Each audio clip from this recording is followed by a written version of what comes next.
All right. So I've started this a couple of times already, and it turned out like crap.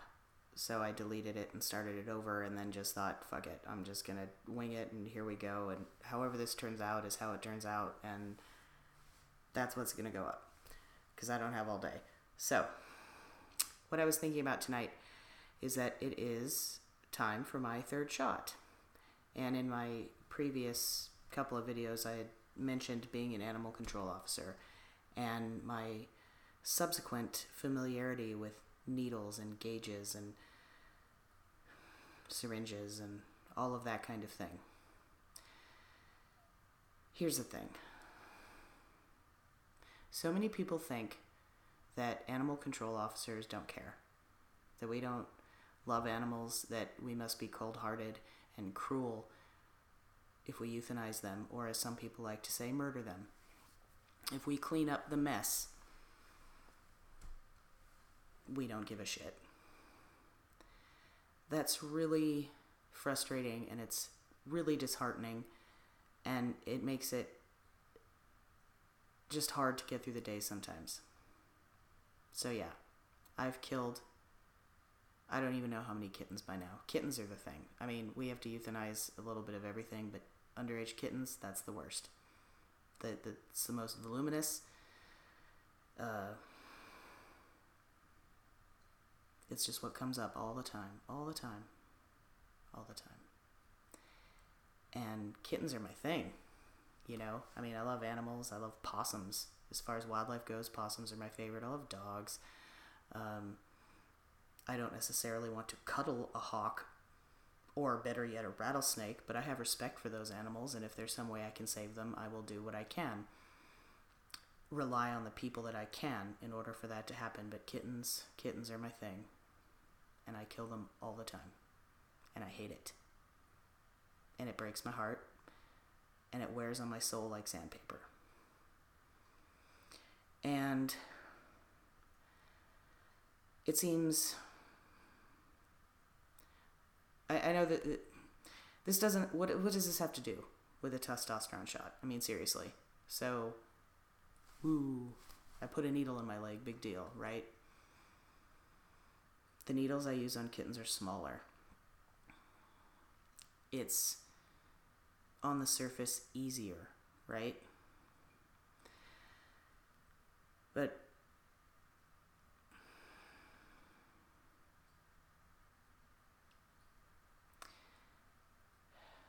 it's not easy. It's easier to stick a needle in my own leg. Way easier. I've done it one time. Exactly one time.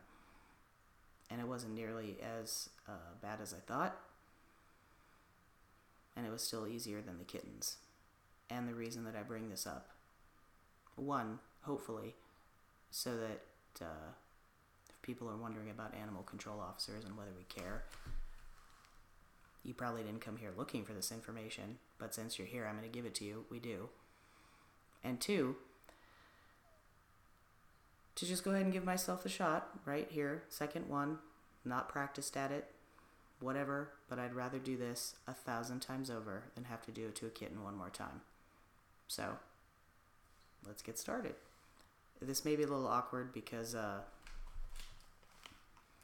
I'm still trying to figure out this whole webcam thing and microphone thing, and I'm sorry if the sound is crap, or the picture is crap, or my attempt to record what I'm about to do is crap, because I have this pathetic setup with a stepladder and cardboard boxes and a stool because I don't have a desk, but, you know, I'm doing the best I can. Quality will get better as I learn.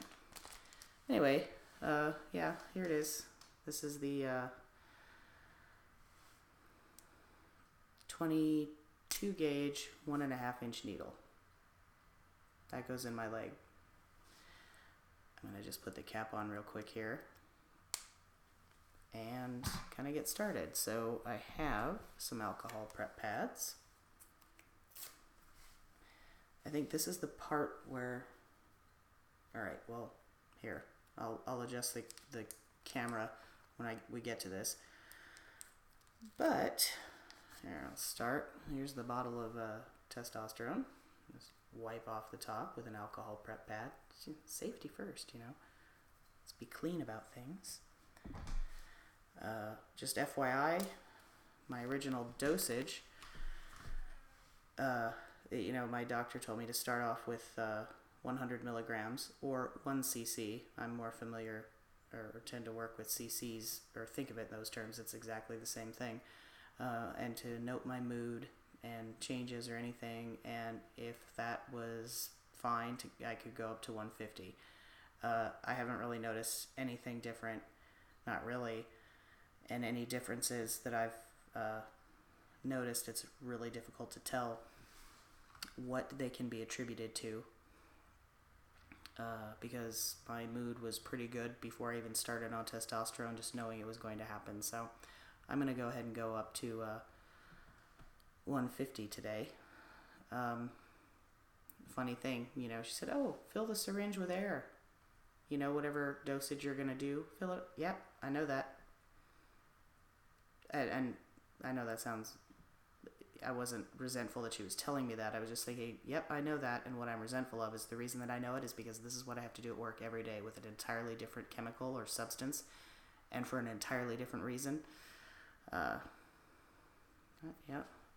Here we go.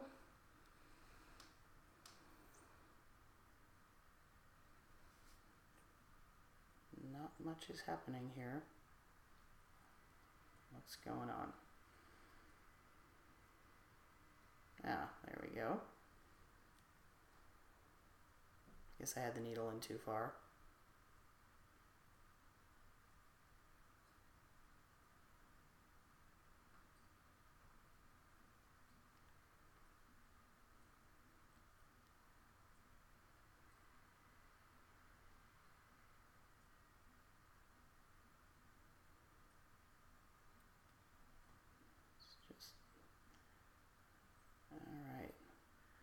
Get it to 1.5 cc's or 150 milligrams, whichever you prefer. Funny thing is when I'm thinking about this, and generally, because it dulls the needle a little bit when you stick it through that seal, so when it's time for me to euthanize an animal, I change the needle just so it's as sharp as it can possibly be and as painless as it can possibly be, but I don't have that option, which is fine, I'll live. But, alright, so I have my syringe prepared.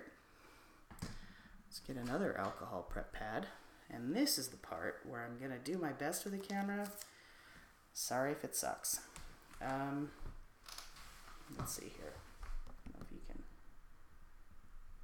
Yeah, I guess that's close enough. Alright. Well, here, let me do a little test here because I'm supposed to... Yeah, I guess you can see that. Alright. So,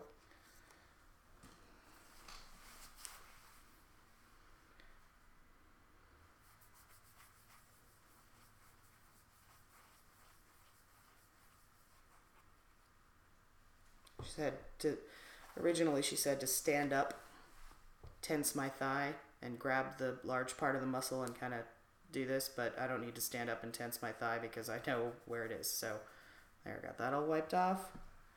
And... oh, really quick. Funny, said put the needle in and aspirate, which means you pull up on the plunger just a little bit. If you get blood or something, stop, get rid of the medication, and start over.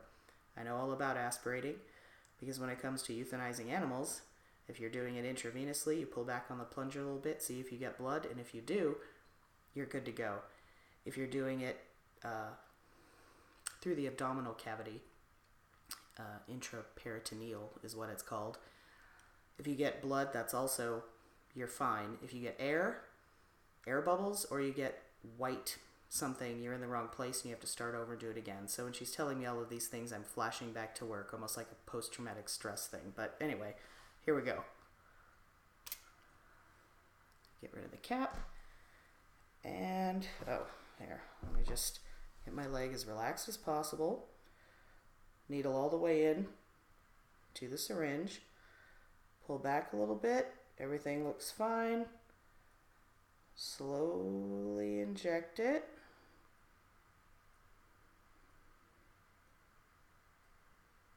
And once the medication is in, she said to wait 5 seconds before getting or before pulling the needle back out. So, done. 1,000, 2 1,000. I know it's stupid, but let's follow instructions. We're at 4 1,000 now, I think. 5 1,000. Pull it out. And there we go. It's not too bad. Stings a bit. And even though I can't even tell by looking where the hell... Oh, I think... Is that it? Tiny little bit of blood? Yeah. Can barely even tell by looking where the needle went in. But I'll clean it up just the same. And just because I don't want to have to do some extra laundry bullshit later, I'll put a little Band-Aid on it just so I don't get blood on my shorts. Not that I really think I need one, but this is really just so, you know, I don't have to OxyClean this shit later. Alright. Let's adjust this. Is that good? Well, it's close enough. So anyway, I hope that didn't sound too bitter or depressing or whatever, and maybe it did. But, well, however it sounded, at least it was honest. And I hope that maybe whoever watches this knows something they didn't know before.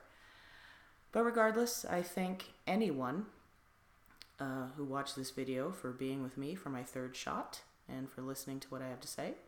And I hope you have a good day, a good week, whatever time frame you want to put on it. And I'll see you again soon. And I'll be better prepared. I'll have, like, notes and things. Yeah, it won't be quite so rambly, but, you know, I'm working on it. I have ideas in my head. I'm just figuring it out as I go. So, all right. Take care. Good night.